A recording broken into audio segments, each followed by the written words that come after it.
Hi everyone. In today's lesson, lesson 8, I'm going to talk about quadratic properties, specifically the axis of symmetry. So I want you to take a moment and look at these three relations. There are three different relations, and I want you to tell me as much as you know about these three relations. So pause the video and think about each one and tell me and write down what you think you know. Okay, so there are a few things that you can talk about for each of these relations.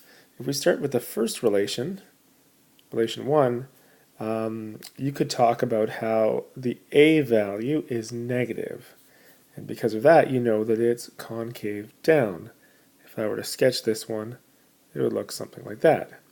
Furthermore, you know that the y-intercept is 2, positive 2. So that means if I were to just continue my little sketch here, it would be passing through the y-axis at 2, positive 2.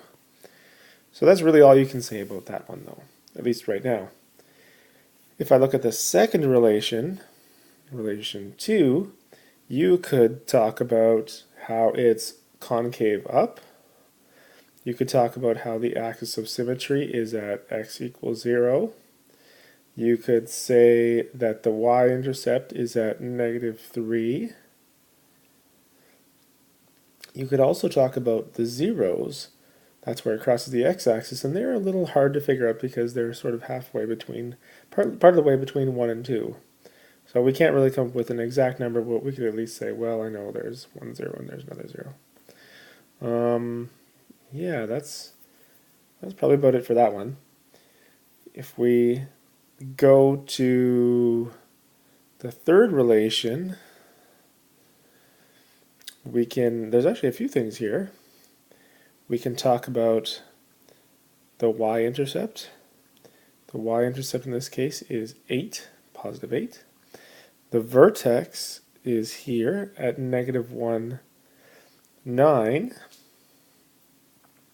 And if you don't see that right away, it's because we have an 8. If I just look at the y values, I have an 8 above and an 8 below, so that's a symmetric relationship. So that means that the number in the middle, 9, has to be the optimal value. So in that case, we have our vertex. We also have a 0. So here, one of the zeros is at 2. And I don't know exactly from the table where the other 0 is, but if I follow the pattern backward, so if I extended my table up, I would have negative 3, 5. Oh, didn't look very good. Negative 3, 5. And if I went back again, I'd have negative 4, 0. So that would be my second 0. And again, I know that just by following the symmetry. If I go from the vertex, I have to start 9, 8, 5, 0. And then if I go the opposite way, I have to go 9, 8, 5, 0. And I just change the x values accordingly. So that's kind of what I know. Okay, if I'm presented with a graph, here are some things that you might pull off the graph. Well, the vertex. The vertex is here, the highest point on the graph. So in this case, if you read it carefully, the vertex is 3, 6. Okay, the zeros are where it crosses the x-axis, 7 and negative 1. And the concavity is either going to be up or down. And so up, it's concave up if the shape of the graph looks like a U, and concave down if the shape of the graph looks like a dome. So in this case, it looks like a dome. Right, here's our dome. We can play soccer inside. So that means we're concave down. The equation of the axis of symmetry, so that would be, again, this line that goes through the middle like that. That's x equals 3. Okay?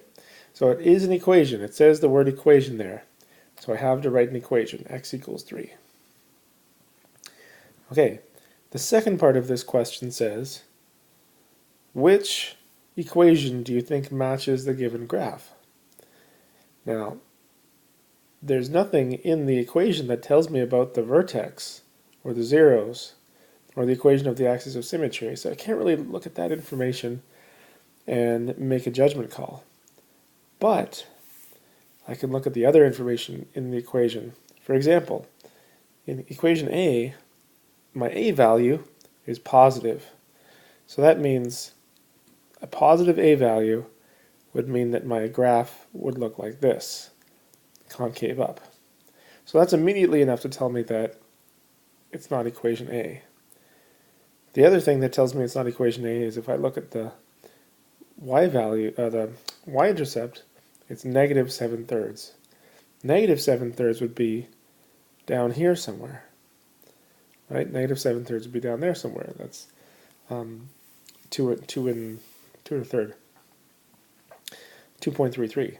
Yeah. So that's not it. However, if I look at B, B has a negative A value. So that's already pretty good. That tells me that my graph has to be concave down. And my my y-intercept is 7/3, which kind of matches my graph right there. Okay, so for those of you who like formulas, here's a good one. And some of you have already come up with this in class, but I'm just reminding you. For the same y value, the axis of symmetry of a quadratic relation is found by finding the average of the corresponding x values. So in other words, if I have two x values that are at the same y value, I add them together and divide by 2, so I take the average, and that gives me the axis of symmetry. You might wonder what this Vx is here. The V stands for vertex, and if you remember, the axis of symmetry always passes through the vertex, and since the equation of the axis of symmetry is always x equals some number, that's why the x-coordinate of the vertex is always the same as the axis of symmetry. It tells you the x value of the vertex. So based on that understanding, we can then look at the axis of symmetry for these relations. So in the first case, I have the vertex of my parabola is negative 7, 5. Since the axis has to pass through the vertex, I can say in this case x equals negative 7. That's the equation of my axis. Passes through negative 7, so the equation must be x equals negative 7. In the second case, I'm given the zeros, so in other words the x-intercepts, and if you notice carefully, they have the same y value, 0. So this is where I can apply my formula. Vx equals negative 3 plus 5 divided by 2, which equals 1. So x equals 1 in that case.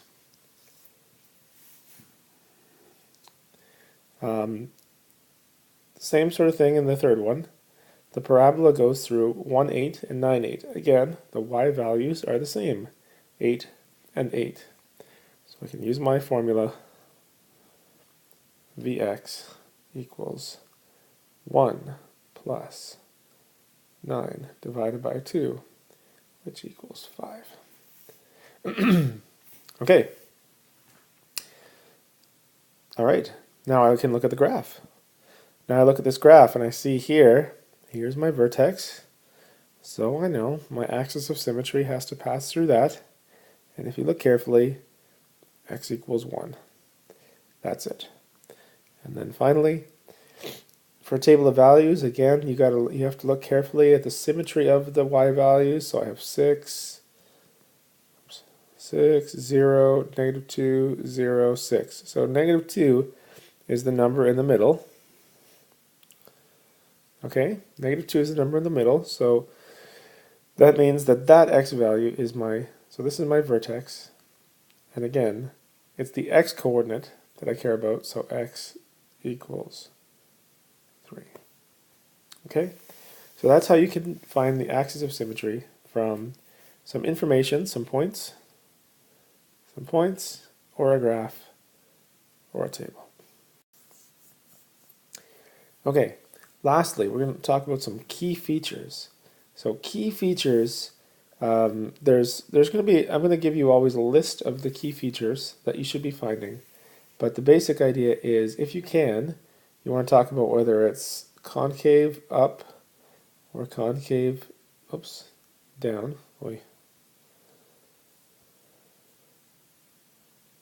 Okay, concave up or concave down.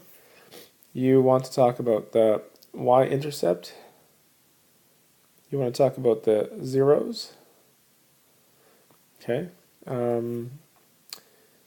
You want to talk about the axis of symmetry. You want to talk about the max or min. And then put those together to get the vertex. Those are usually the 6 things that we talk about. Now, we're not at the point where we can talk about all of those things when we are given an equation, but we can talk about some of them. For instance, in the first one here, we see that we have a negative 5 on the end. And negative 5 is the y-intercept. So in this case, our y-intercept is negative 5. Okay? And then we also see that our a value is 2, which is a positive number. A positive number tells us that we're concave up. So we're concave up. And that is actually, well, actually that's not all we can do. That's not all we can do. If I apply the same ideas to the second equation, then you can see that the a value is negative, and the y-intercept, you got to be careful here, the y-intercept is the number on the end that doesn't have any x's in it, so there's no variable. In this case, there is no such number, so that means that it's 0. So in the second case, my y-intercept is 0, and I'm concave down. Now, once we get later into this course, you'll be able to extract all of this information here from the equation. But honestly, we're not there yet. We still have a ways to go. But for now, if you can look at an equation and just read off the y-intercept and the concavity, up or down, you're doing well. Okay, I'll see you in class.